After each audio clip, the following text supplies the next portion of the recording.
നമസ്കാരം, സുജാസ് കിച്ചൺ വേൾഡിലേക്ക് ഏവർക്കും സ്വാഗതം. ഇന്ന് നമ്മളിവിടെ തയ്യാറാക്കാൻ പോകുന്നത് എണ്ണമാങ്ങയാണ്.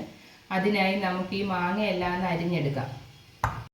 മാങ്ങ ഇതേ വലിപ്പത്തിൽ വേണം അരിയാൻ. മാങ്ങ അച്ചാറിന് അരിയുന്ന പോലെ അരിയരുത്, ഇതേ വലിപ്പത്തിൽ അരിഞ്ഞെടുക്കുക. അടുപ്പ് കത്തിച്ച് ചീനച്ചട്ടി വയ്ക്കാം.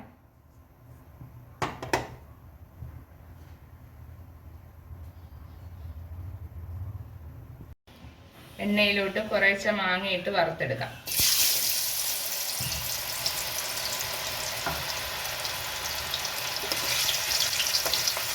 ഒരുപാട് മാങ്ങ ഇട്ട് കഴിഞ്ഞാൽ എണ്ണ ഒരുപാട് വേണ്ടി വരും. അതുകൊണ്ടാണ് കുറേശ്ശെ ഇട്ട് വറുത്തെടുക്കാമെന്ന് പറയുന്നത്. ഈ മാങ്ങയെല്ലാം നമുക്ക് കോരിയെടുക്കാം. ഈ മാങ്ങയെല്ലാം കോരിയെടുത്തിട്ട് ഈ എണ്ണയിലോട്ട് കുറേശ്ശെ മാങ്ങയിട്ട് ബാക്കി നമുക്ക് വറുത്തെടുക്കാം.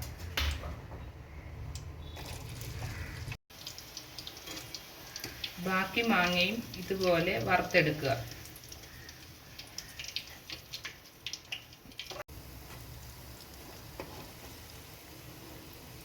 എണ്ണ മറ്റൊരു പാത്രത്തിലോട്ട് ഒഴിക്കാം. ചീനച്ചട്ടി വീണ്ടും അടുപ്പിലോട്ട് വെക്കാം. ചീനച്ചട്ടിയിലോട്ട് മുളക് പൊടി, മഞ്ഞൾപ്പൊടി, ഉലുവപ്പൊടി, കായപ്പൊടി എല്ലാം നല്ലതുപോലെ പച്ചമണം മാറുന്ന വരെ ഇളക്കി കൊടുക്കണം.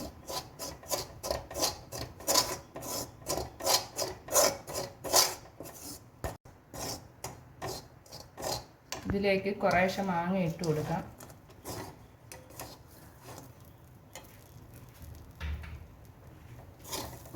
മാങ്ങയിലോട്ട് നല്ലതുപോലെ മസാല എത്തുന്ന രീതിയിൽ ഇളക്കി കൊടുക്കുക.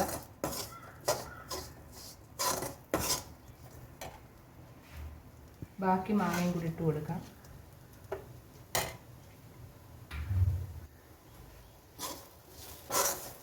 എല്ലാ മാങ്ങയിലും മസാല എത്തുന്ന രീതിയിൽ ഇളക്കി കൊടുക്കുക. ആവശ്യത്തിന് ഉപ്പിട്ട് കൊടുക്കാം.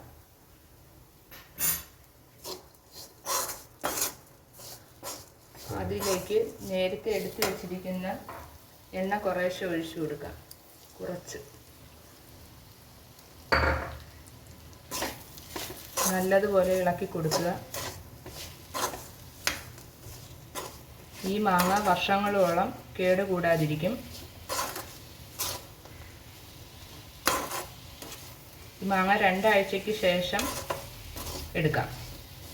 എന്നാലേ അതിനകത്ത് കറക്റ്റായിട്ട് മസാലയും ഉപ്പും എല്ലാം പിടിച്ചിരിക്കത്തുള്ളൂ.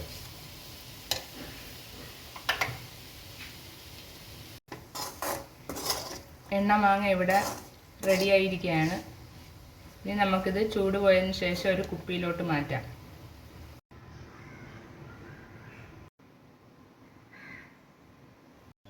നിങ്ങൾ ഇതുപോലെ ഒരു മാങ്ങ തയ്യാറാക്കി നോക്കണേ.